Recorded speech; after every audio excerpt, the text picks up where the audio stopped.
Are you looking to purchase a home, but first you would have to sell the one you have? That is a great question. So today I'll be giving you 3 options that you have if you were one of those people, one of those homeowners who actually have a house that they need to sell before they buy the next one.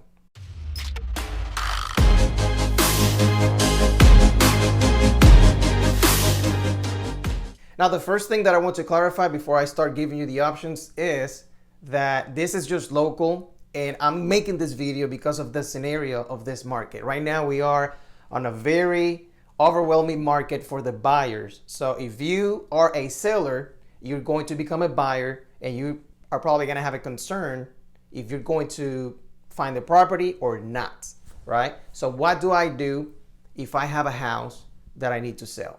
So a common perspective that I've noticed from sellers is that they think it's so simple. For example, they just say, well, I can just sell my house, I get the money from it, and boom, I just make an offer on another one and call it a day.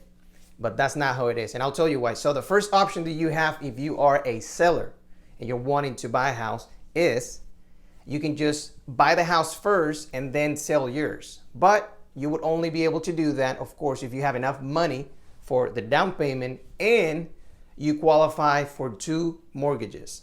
Why? Because obviously if you have not sold your home yet and you want to buy another house just because you're afraid of, oh, well, I'd just rather do that first because I don't want to go through the hassle of having to find a rental, or I don't know how long it's going to take me to find the next home.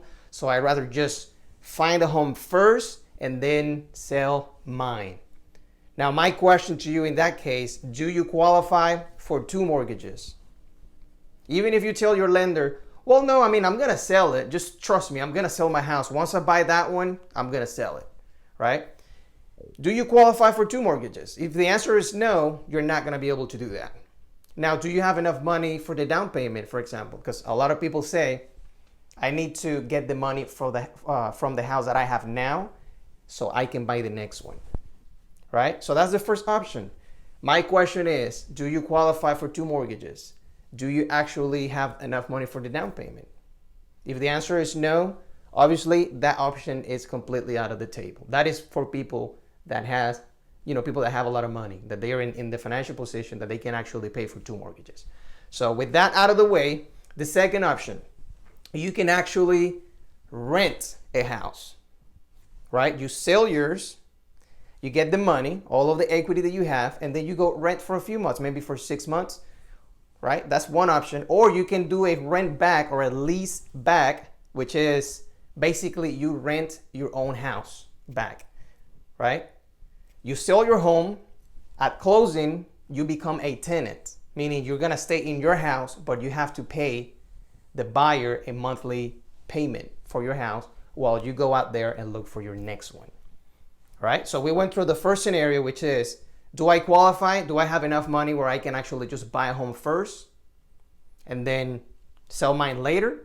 Right? That scenario, most people don't qualify for that unless you are like above average on your income, right? The second option, can I rent the house? Can I just go rent for a while, or can I rent my own house? Do you even want to do that? Just think about that. Okay, I have a house. Do I want to sell my house and then become a tenant of my own house? If the answer is no, I don't want to do that, I don't want to have to go through that, then that option is probably out of the way, right? And let me tell you this before I continue through these options. Let's say, for example, that you say, you know what? I like the idea of selling my house and becoming a tenant. I'm willing to become a tenant for a few weeks, a few months, and that's fine.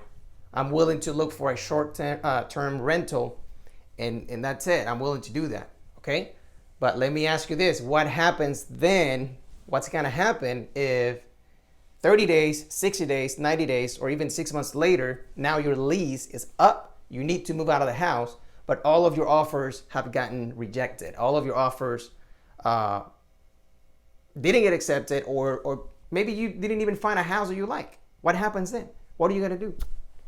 Right? That is a common question too. Okay, so what do I do if I cannot? Are you willing to look for a rental for a whole year? Because if the answer is no, there is no way I can tolerate that, I am not going to waste money, then you probably are not going to be able to do that. Now let's just go over the third option, right? The third option, not renting, not having to buy a home first, but let's say you want to do the whole thing smoothly.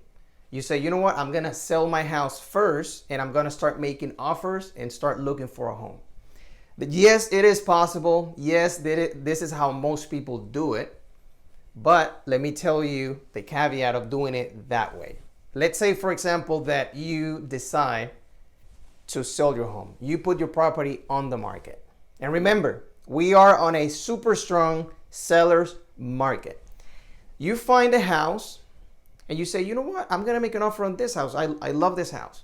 Remember, you would have to make an offer contingent. Contingent means that it's depending on something happening first.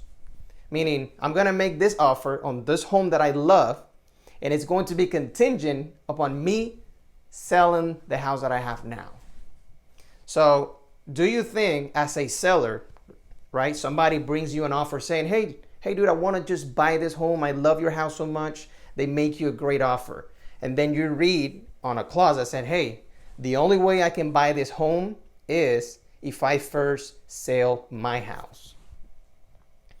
Do you think that if you have 5 people that make an offer and one of them is telling you, yes, I want to buy your house, but the only way I can buy it is if I sell my house first, do you think you're going to just choose that offer before, right?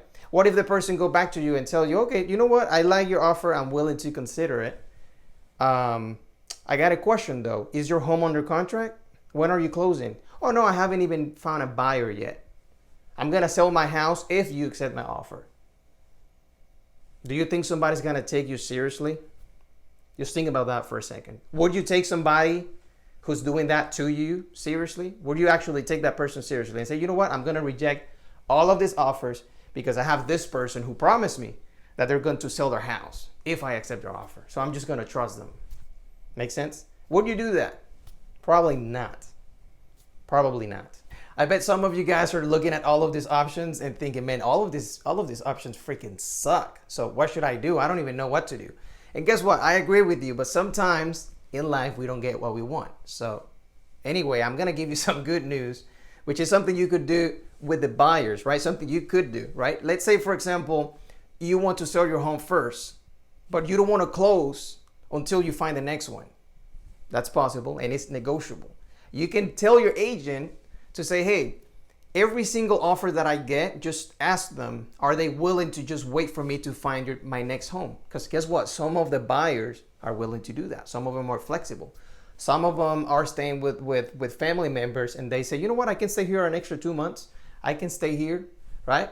That way you don't even become a tenant. You don't become anything. And as a worst case scenario, you just take your property off the market, right? You just tell them, hey, if I don't find a house, I'm not going to be able to sell this one. So are you willing to at least just be there?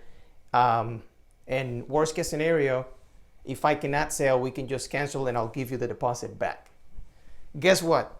Buyers are so desperate at the moment that they're willing to do that. Now, this is not going to work on all the markets, right? If it is a buyer's market, that's not going to work, right? Or if it's a balanced market, it's not going to work. But now, since we are on a super strong seller's market, this might happen. So just give it a try, give it a shot.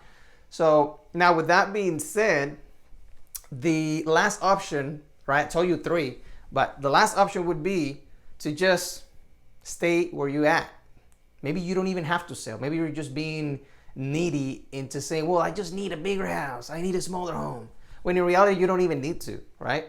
Because some of us make decisions that are actually irrational. And we say, well, I need a bigger house. Well, do you really? Do you really need to sell your house? Or you just want to for the sake of doing it because you're just trying to get something better, right? Just because your brother, sibling, cousin, or something just bought something better, so now you want to catch up, right? So my last option for you would be, are you willing to just stay where you at, man? Maybe it's not even a big deal. Just don't even sell, don't even buy. Just stay where you at. Just observe the market, see what happens, and just call it a day. I mean, are you like really dying in a way that if I don't buy this house, I don't know what's gonna happen. My life's gonna go to beep. Is it? I don't want to be cursing on my videos, but come on, you have to be real with yourself.